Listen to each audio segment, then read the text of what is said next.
Behind the scenes in this week's Cami Can Do It. But before we get to all of that, we are going to start right here in the kitchen. We're going to fire up the crock pot. Yes. Crock pot craze going on today. Here's the thing. It is cold outside, all right? With the colder temperatures, I am in the mood for something warmer, like a nice soup, right? Great on, yeah. Yeah. Yes, And warm you from within. Yes, it will. And the beauty of a crock pot is that it does all the heavy lifting for you. You put this on before you go to work.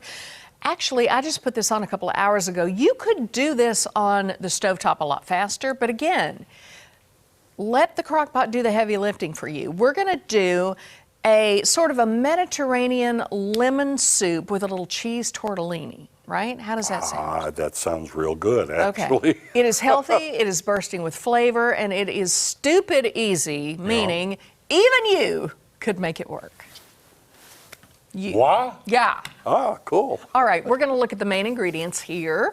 Ran over to Hy-Vee today and got these. We've got the cheese tortellini. We've got some diced tomatoes with a little Italian flavor going on there. Always helps. Oh. A couple of things of chicken broth, and then you've got your fresh veggies, okay? So we want it to be nice and healthy, so I chopped up some fresh carrot and a little celery. And that is really the basis of it. Now from there, you can add anything you want. I don't care. It's your soup. Do what you want.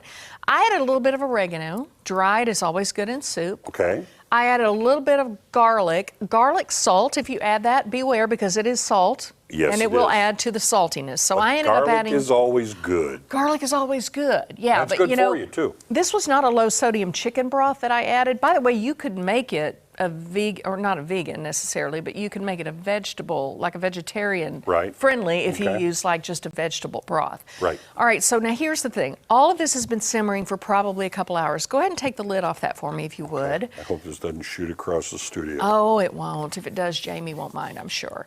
All right, so it is nice and steamy going on in there, but here's the deal. They want you to add this frozen tortellini at the end, all right? Okay.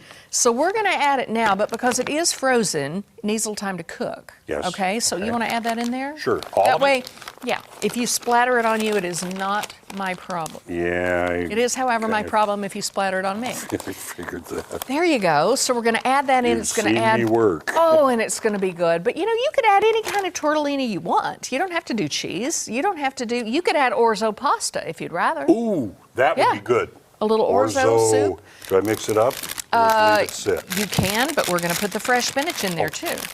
So we're just going to throw the spinach in. Fresh spinach. Yes, we're going to let it wilt. Now you could use the frozen, you know, but you got to squeeze. Not canned. Well, you could add canned if you drain it, you know. Fresh.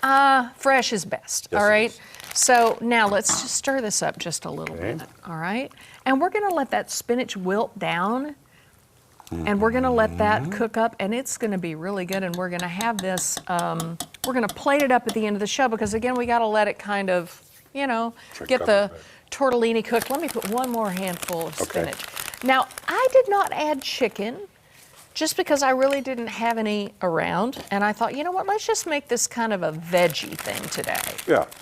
And so I left out the chicken, but you could use... if you wanted to sear some chicken in the pan before you put it in, let it sit in that crock pot and then take it out and shred it with a fork before you serve it. This would be the perfect place to use a little bit of leftover chicken or some of that, you know, the roasted chicken that you buy when you get the whole chicken. I'm thinking shrimp too. You know what? Some shrimp would be incredible in there. And here's another little tip for you. Across the room, I know I am. No, it's perfect. It's fine, just like that. We're just going to let it sit there till the end of the show. We're going to plate it up like I mentioned. Now, if you wanted it to be a creamy soup, I scoured the web for some recipes for this, and some people add just a little bit of heavy cream.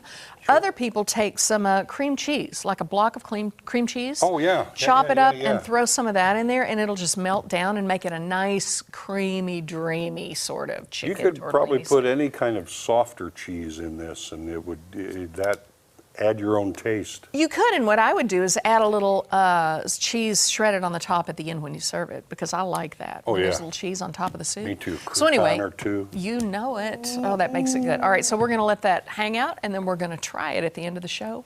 Cross your fingers. Hope it's good. All right, coming up, Bruce Porter drops by.